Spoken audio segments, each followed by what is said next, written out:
Hey everybody, welcome back to Star Wars Minute. It's the daily podcast where we analyze, scrutinize, and celebrate the Star Wars movies 1 minute at a time. I'm Pete the Retailer from PeteTheRetailer.com. I'm Alex Robinson from AlexRobinson.fun. I'm Jordan D. White from SailorBusiness.com.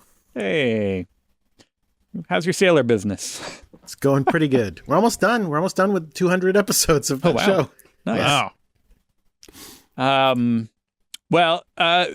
This show, we're at minute 62, episode 62 of this season of Star Wars Episode 8, The Last Jedi. Minute 62 starts with the Jedi Temple burning, and it ends with Rey saying, "I won't." It's kind of the opposite of "I will," the Beatles song. Wrong show. She's doing her Beatles parody. There's an outtake where he says that. Where he says, I won't. won't. Where they're recording, right. and Paul says, "I won't." And they stop. It's about the duality. Right. See, for a second, I thought you meant there was an outtake from The Last Jedi, where I was like, because I could totally picture Mark Hamill, busting into "I will," because he's a big Beatles fan. Mm-hmm. I could see him singing "I will," and when, fun. But speaking of Mark Hamill, Luke Skywalker, we get the trailer shot. Right? Is this the trailer shot, or was it from the other alternate point of view? From the Vision. I think this is from the Vision. We see him touching R2-D2. Where I thought that was in the Force Awakens. Trailer. Yeah, so it's the Force Awakens trailer. Okay. Yes, you're correct. It's from the Vision that Rey sees when she's at Maz's place. Right. Of the robot hand touching R2's head. Mm-hmm. With a background of a nice toasty fire. Mm-hmm. And so that which we all wondered about a bit, here we see a little more background of that, and that's nice. Good. And again, not over explaining it, just a little bit of story here. Be like, oh, and that's what this is. Although I'm a little suspicious as to where was R2 during this whole thing, and how did he emerge unscathed from? It's a little suspicious to me that R2 just like, oh, look, I just happen to be here, not in the, So you're mad that R2 didn't stop Kylo Ren, is what you're saying? I'm not mad, but it makes me wonder if there was like an inside, if he's kind of like, oh, well, like. That's true. He could also, again, why is it the theme for this week? But I just watched Attack of the Clones again not too long ago. And he's also the one, R2's the one who's like, yep, I'm standing guard. I'm watching, make sure nobody assassinates Padme and lets the two worms in there. So maybe there's this. He's sleeping. He's lazy. I don't know. Maybe it's the same kind of deal where he's just like, yeah, I'll make sure nothing bad happens. And he's like, oh, please let something bad happen. Or maybe it's more of a R2-D2 Anakin situation where he's like, well, wait, hold on. That's Ben. He's one of my boys. Oh, if right. he's killing everyone, do I stop him? Yeah. Or... Robots aren't allowed to hurt humans. That's true. His smoke starts coming out of his ears because he's like, wait, I have to, serve Master Skywalker, serve Master Solo. Oh, exactly. Does not compute. Although it does make me wish. Impersonation. Oh, that's pretty good. Yeah. It does make me wish that R2 had filmed what was going on so we could at least know for sure whose vision of the truth is, whether or not Luke was really, whether a jerk or whether it was Kylo Ren being a jerk. So I thought you meant Kylo Ren killing the other people, and I was like, I don't want to. We don't need to see that. Too. But you meant that too. I see. No, wait, hold on. Let's go back to Force Awakens then to reconcile this a little bit. So in Force Awakens, R2 is sleeping it off because he's depressed about Luke, and it's only when he hears somebody say the magic word of Luke that he's like, wait, what? And he comes back alive. Well, we don't know exactly what makes him come back to life. It's the presence of the missing segment of the map. That's what it is. Okay, like as in like he feels it on the Wi-Fi, and he's like, let's connect. Like what? Basically, I think he's basically slow monitoring what's going on a little bit at all times. There's a little bit of his process that's like following what's going on in the room, but watching out for killer worms. Right. Yeah. I think there might have been a cut scene or something, or a scene in the script or something that where he overhears something and then they cut it out for some reason. But it doesn't matter. The point is in Force Awakens. In Force Awakens, yeah, like as in like where they talk about, well, now we've got the map to Luke, and then he's like, right. But it doesn't matter. What I'm saying is, so is he? Yeah, this is hard for me to piece together though. So Luke saw what happened with Kylo Ren, and then went, "I'm sad. Obviously, this was a sad thing. Sad Luke. Yeah, I'm going to leave." Leaving Luke. Track down the origin of the Jedi. Track down the first Jedi temple. Well, I don't know if that... Make a map, cut it up. I'm just trying to figure out, when does R2-D2 get left? When does he go into his coma? It's a little tricky. That's all. It's just a little. The map, once they find Luke, the map is never explained or like, especially since he clearly does not want to be found. It's still a mystery as to who created the map and why and how it wound up where it did. Yeah, because they talk about it being connected to the Death Star base. Well, that's why R2-D2 has the galactic map, right? Because he's got something about he's got that, everything. But then he just needs to know. He's got like the map to Luke Skywalker is a very localized map.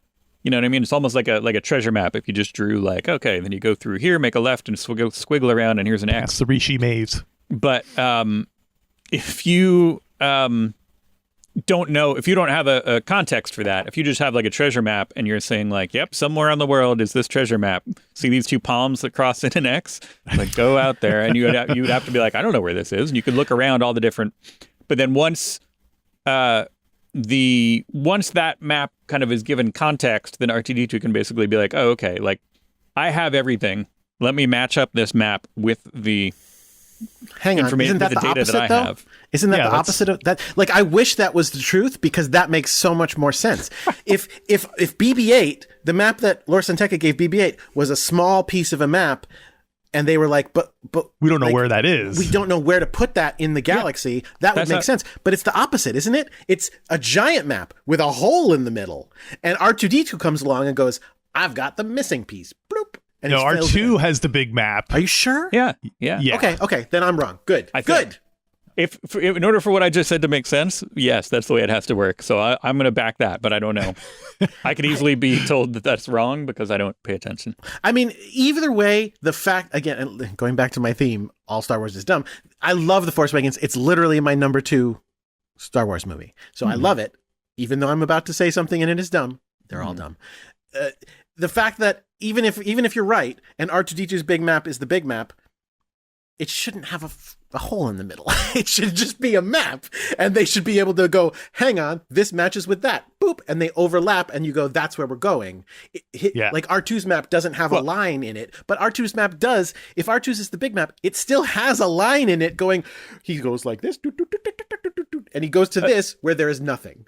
That's a presentation map that he made for this. He made that in the moment. He was like, right. So okay, he's I'm going to cut out the big.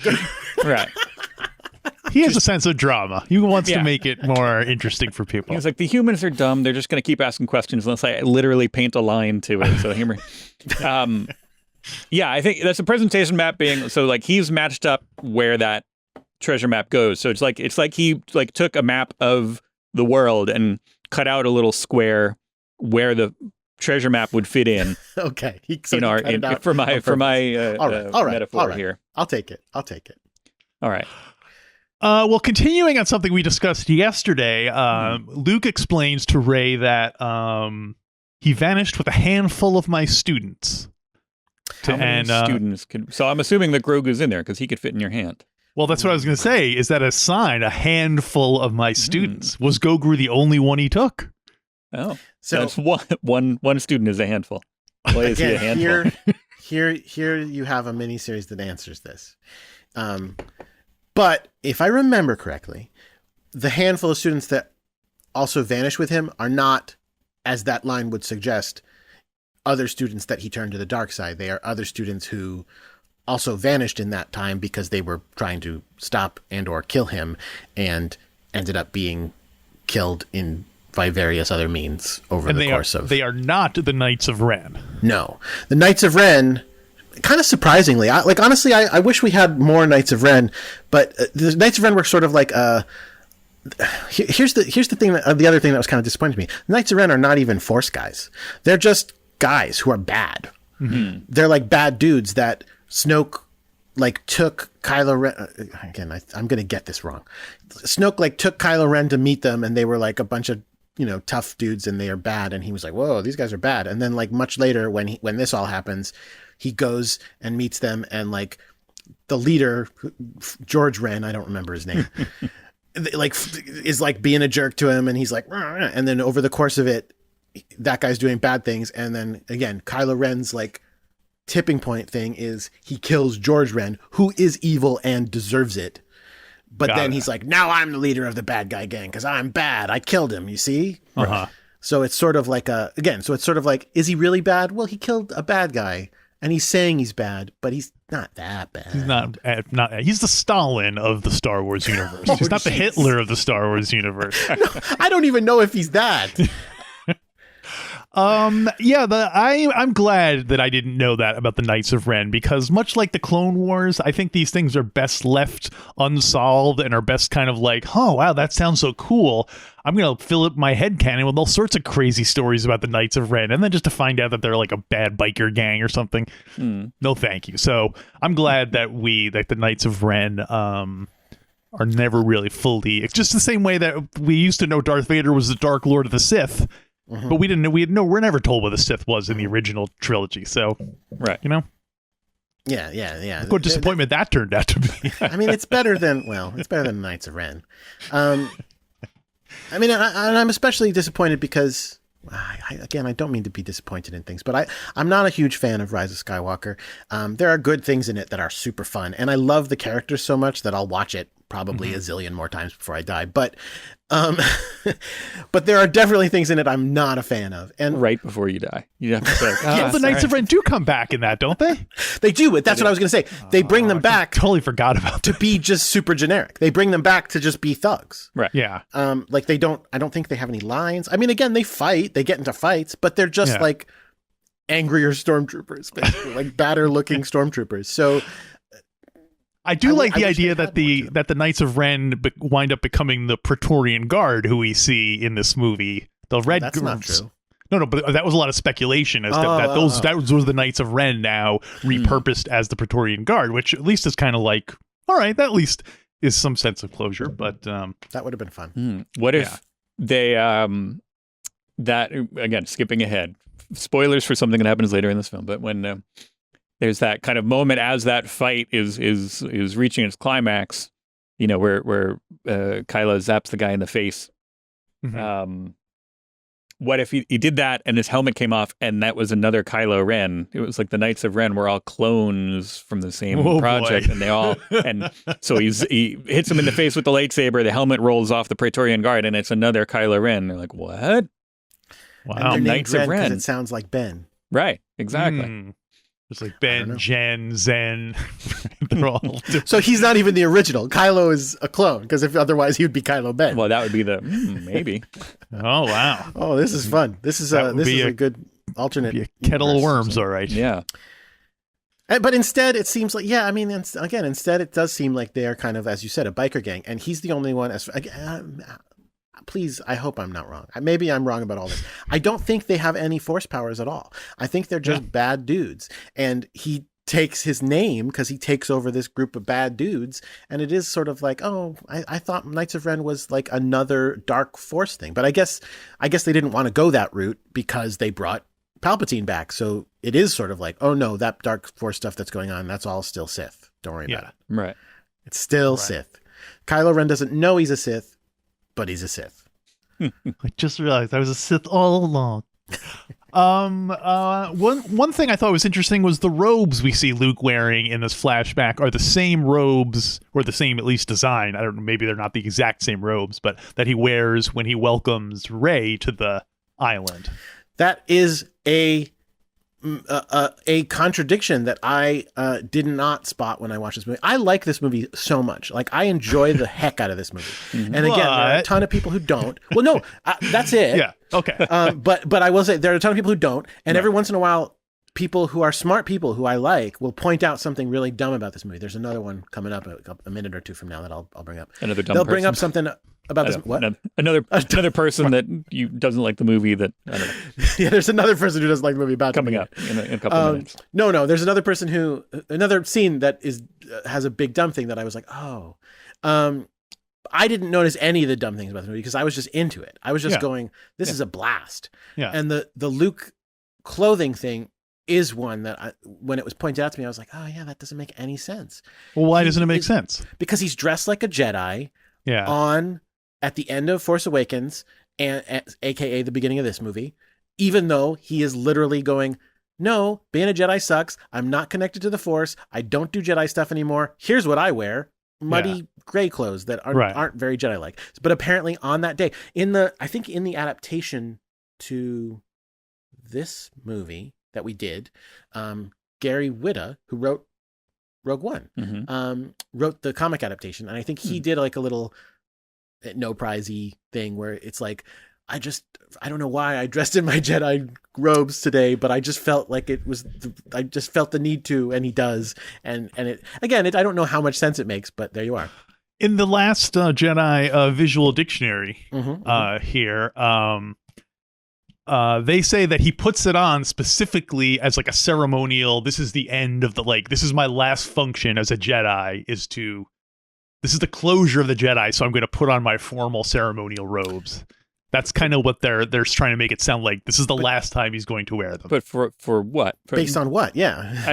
Is there? At the end of Force Awakens? No, at the he's like I guess I'm sure, like I said, they're just trying to retcon some reason why he's doing it. So they're saying like, oh, it's a ceremonial robe, but then that makes it weird that he's just wearing it when he's hanging out at the Jedi Temple. Like, you know what I mean? He heard the what are they called? The caretakers came up and are like, somebody's climbing the thing. They seem to have a lightsaber. And he was like, all right, this is it. Yeah. Puts on the, probably. I mean, he does have a lot of time while Rey is climbing those rocks. So he's like, okay, let's see. What am I going to wear? And he probably saw the Falcon and was like, oh, it's probably Leia. She's probably here to beg me to come back or something. No, he didn't see the Falcon because he's surprised by it in this movie, isn't he? Oh, I don't know. Doesn't she like say, I came here in the Falcon or something like that? And he's like, what? Where? Right. Or something. Where's I don't Han? remember. Yeah, something like that. Yeah, because Chewie shows up and then he's like, where's Han? So maybe, I'm sure that then. he at least was alerted that there's a ship landing. Somebody's Besides, here. he probably saw the Falcon and went, oh, Unkar Plutt's here. It's probably those. Is it the Irving boys again? I'm trying to. Maybe there's an exact quote of. So go ahead, talk about something else. I'll look up Luke's. Well, I wanted to while we're talking about Luke and what he's wearing. I want to talk about his. Want to give a little shout out to his shocked face, to his like worried, shocked, like intense, like what have I done? A little bit of tearing up. Yeah, like with. It's also a little bit enhanced. I think like a slightly de-aged look to him. It's got a weird. Part of it is the green glow of what we will learn is his lightsaber, but it's also there's a kind of it's a vision, so it's supposed to look a little otherworldly, but there's a little bit. Well, it's a flashback, not a vision. Right. So there you go. But it's interesting because this is his. It should have been like that X-Files episode with all the Rashomon-ing where it's like we see Luke's Bad point blood. of view and he's like like super handsome being like Kylo no, and then we see Kylo's point of view and he's like, oh duh, you're a bad guy, like totally yeah, that would have been great if it was much more even. Although I guess from Luke's point of view, he was the dumb guy, so that would sync up with Kylo Ren's thing. Yeah, Kylo Ren's he'd be more like a mean guy, right, or like a psycho. Yeah. So according to the visual dictionary, Luke now only wears this robe to undertake one final Jedi rite. So there you go. What is it? The ceremonial tossing of the saber for good luck. I want to talk about a couple things. So I want to talk about first about Snoke turning Kylo. Like I so want. Sorry, I gotta say that every time now. I so want more info about that. Like I want to know what stories he told. You know, like what did he whisper in this guy's ear to make? Like, is it about how great Darth Vader is? And again, I'll buy that because I have a 3-year-old son, and let me tell you something. He loves his Darth Vader. That is absolutely his favorite character. I thought you say he loves his grandpa. No, he just thinks Darth Vader's a badass. He's just like, he dressed up as Darth Vader for Halloween last year. We bought him a very nice Darth Vader outfit. He looked These amazing. are bad signs, Jordan. You know that, right? He also likes Kylo, so I'm going to be killed for sure. Okay. He has Darth Vader pajamas. He loves Darth Vader. And it's not even like, and it's funny because like Darth Vader's scary, right? But he's not scary at all to my son. He just loves it. Nice. Well, he also grew up in an era where he knows Darth Vader turns out to be a good guy, so he doesn't understand the films that well. Yeah, I mean, he does in the sense that he will talk about, no, he turns into a good guy. Like that's a thing he says. Yeah, but he doesn't really. I mean, so okay. This is a bad parent confession. My son Darian, 3 years old, has seen every Star Wars film, including Rogue One. And that was the one I held off on because I was like, oh, it's so dark. But then like as I went on, I went, he doesn't get the dark parts. Who cares? It's just more keep him quiet for him. 2 hours. Yeah, no, I watched with him, and also we didn't watch it in 2 hours. We watched all of them in half-hour blocks. We would watch a bit and then turn it off. But yeah, it was just more stormtroopers and more spaceships and Darth Vader being there for a minute. So he was just into it, and he doesn't understand. They all, spoiler, die. Well, in the same way that he doesn't he sees them fight in Revenge of the Sith, and he doesn't understand the pain and suffering that Vader goes through. Thankfully. Anyway. Well, I'm going to say it's like, like to paraphrase Ghostbusters, like maybe we should get these two together because my 3-year-old son is completely obsessed with Return of the Jedi Luke Skywalker, specifically green lightsaber Luke Skywalker. So that's pretty cool. We'll put them together and they can stage an epic recreation. Become a dyad. Yeah, exactly. Perfect. I love it. I love it. Dad dyad. But yeah, the one he hasn't seen Rogue One or Revenge of the Sith. Smart. So, but the other ones. The other ones he's seen. Good parent. So Jordan, not famously, but I've mentioned it a couple of times, maybe only on the weekend show. But the Rogue One is the only one that they haven't done a little golden book of, which is weird. That's true. All the other ones, we have them all, and it is fun to read them and see the way they dance around. Yeah. Death. Sanitize it. Yeah. Oh, like Han and I just forget his name. His mentor. Chewbacca. No, his mentor. Woody Harrelson. Yeah. Right. Mm-hmm. Han and Woody Harrelson have a fight, but Han was quicker, and Woody Harrelson is defeated or something like that. It's just like, okay. Yep. Defeated is a big one. Yep. Everybody gets defeated, and they go, well, I guess it's my time to sit this next one out. That's at the end of Rogue One. That's what it'd be like. The rebels won, although all of our friends were defeated. Yeah, they were defeated and victorious, but there you are. So Jordan, your point is that under the influence of Snoke, you could easily see how Kylo Ren could be convinced that Darth Vader's a good guy. Is that what it is? Is he just going like, oh, you should have seen your grandfather. He was so cool. Like there was this one time with this dark hallway and like he killed all these guys in like a minute. He would let you stay up as late as you want and eat all the candy in the world. No, that's what I don't know if we have a having not read the Rise of Kylo Ren stuff. Do we have a timeline on like was he dealing with Snoke before he decided to kind of freak out and destroy the temple, or was he destroyed the temple? That's what Luke is saying. Luke already knows there's darkness in him, and when he looks into his mind, he's like, it's too late. So I think that is saying like he's already been, because knowing what we know now about Snoke, and that it seems like he was, I think created just for this purpose. So it would be interesting if he was like, oh, okay, like.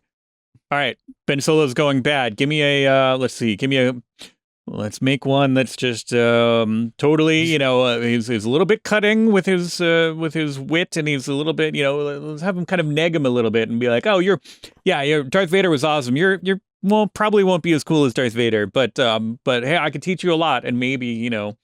Well, make sure he's super ugly and way too big. Right. Yeah. Yeah.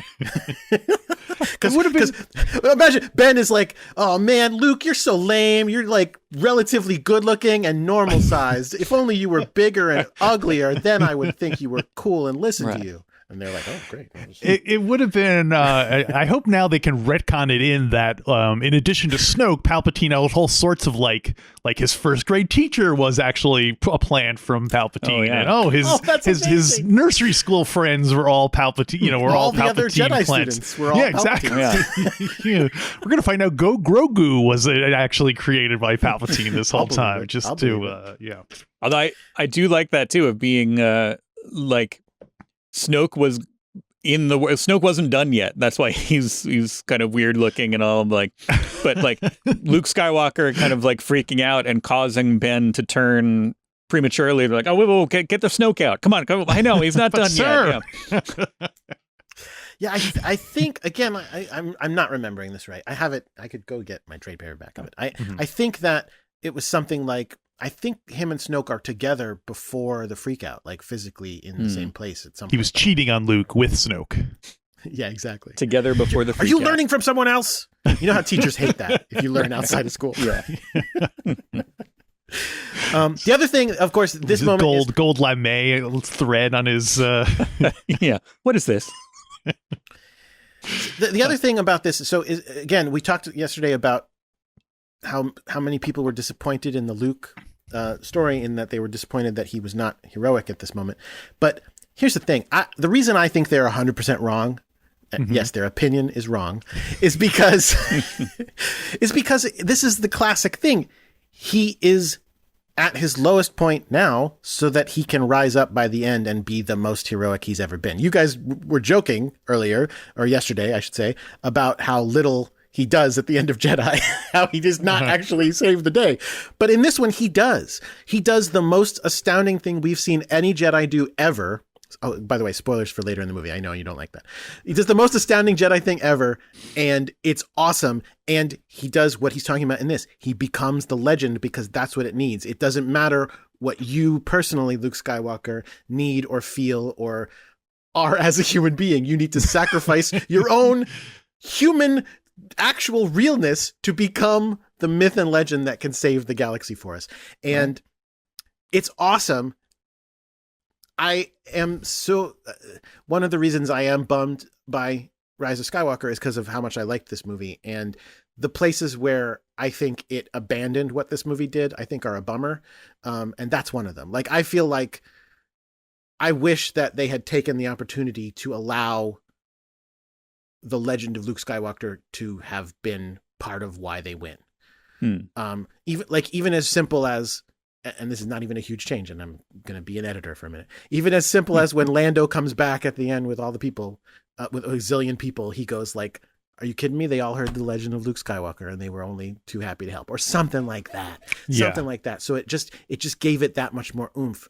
Because at the end of this movie, I feel like Luke Skywalker is amazing, and this is the scene. This is like the scene, one of the scenes that really takes us right towards that. Because this is where he's like, "No, being a legend is BS," and she's like, "But that's what we need." And right? She's right. Yeah. Well, in a sense, not to open it. Well, I'll save that can of worms for 2 years. I'm going to put it on the shelf. Remember, right. Jordan, I got a can of worms with your name on it for I love it. 2023. But I do wait, something you just said was totally gonna now I forgot it. I was thinking about the worms. Love them. But no, I do love, here's what I was gonna say. As somebody who was directly involved in this, do you get a chuckle out of Luke saying what it seems like a direct reference to the state of canon and whatever, when Luke was saying like, yeah, I saved the Empire, I mean, saved the rebellion, saved Darth Vader, like I saved the day, and then I became a legend, meaning everything that happened after Return of the Jedi is legends. That's really funny. I didn't make that connection. That's great. I love it. I love it. I know. And again, speaking of controversy, That was the one very negative thing going around Star Wars fandom when I was involved in it, was that Disney had retconned everything away. But I was on board for that because I hadn't caught up on all those things. So there you go. Yeah, I mean, it certainly made our job easier than having to go back and read a bunch of novels that don't count anymore. Right, yeah. So like we would anyway, though. Jordan, well, maybe this was addressed during your era as editor, but does Luke Skywalker cut his own hair? Or do the caretakers do it? Do the caretakers do it? Great question. Or has he never cut his hair? He had to have cut it sometime. I'm joking. Yeah. I think that little lightsaber scissors. Yeah, that's a great question. I you know what? It must be that they cut it now because I don't think he's got any mirrors there, and he can't, if he's not tapping into the Force, he can't do like Force sensing of what is a good look for him. So I think he's got to have them do it. According to the visual dictionary, he does have a grooming box with mirror. Oh. Have we seen a mirror in Star Wars? Man, I'm being tested and I'm failing. Like Alex is sitting there going, "Does he cut his hair?" Oh well. Well, no, that doesn't mean he cuts his own hair. He might just use it for other purposes. But shaving. Okay. Yeah. Well, if he's got a mirror, then but even with a mirror, it's hard. It's hard. Yeah. I mean, we're all in the pandemic. We know it's hard to get the back. He's got all these people. I don't know what you're talking about. Why do they? What do they? Does the visual dictionary explain why they are there and why they just like do whatever he needs them to do? The caretakers? Yeah. Other than just the native inhabitants who happen to live here, and I guess they've been kind of taking care of this little Jedi village for time immemorial. So it's like their purpose in life. So it's like the Jedi hired some maids a billion years ago and then left. It was a contract. They were just like, know how small it is. It's a contract. Great. Now the whole village is descended from the people they hired, and they're like, our society just functions to clean up this one thing. What do they do after this lightning strike? Are they going to be like their community falls apart? Oh, it descends into chaos and civil war, and just what's good for one person turns out to be bad for the other people. So, well, first they're going to have extra, like, all right, all hands on deck to kind of clean up the whole thing. Sure. Yes. Yeah. One big clean push up all the ashes. Yeah. Love it. The last thing I had, well, first of all, I want to comment. I think Mark Hamill does some excellent emoting in this scene. Good work from him. But we touched on it briefly yesterday that Luke explaining the story is kind of his version of Ben Kenobi's spiel in A New Hope.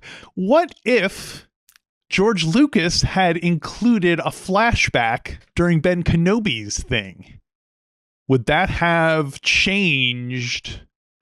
It would be hard. The future. What would have changed? Like, would Darth Vader then not be Luke's father because he would have shown? Yeah, he wasn't at Darth Vader killing Anakin Skywalker, and then that would have had him. Or would that have just been like this, where later on it would have been explained that was just kind of how Ben interpreted it, and not it was his certain point. It was like like a Tyler Durden kind of a thing. It would have been like, well.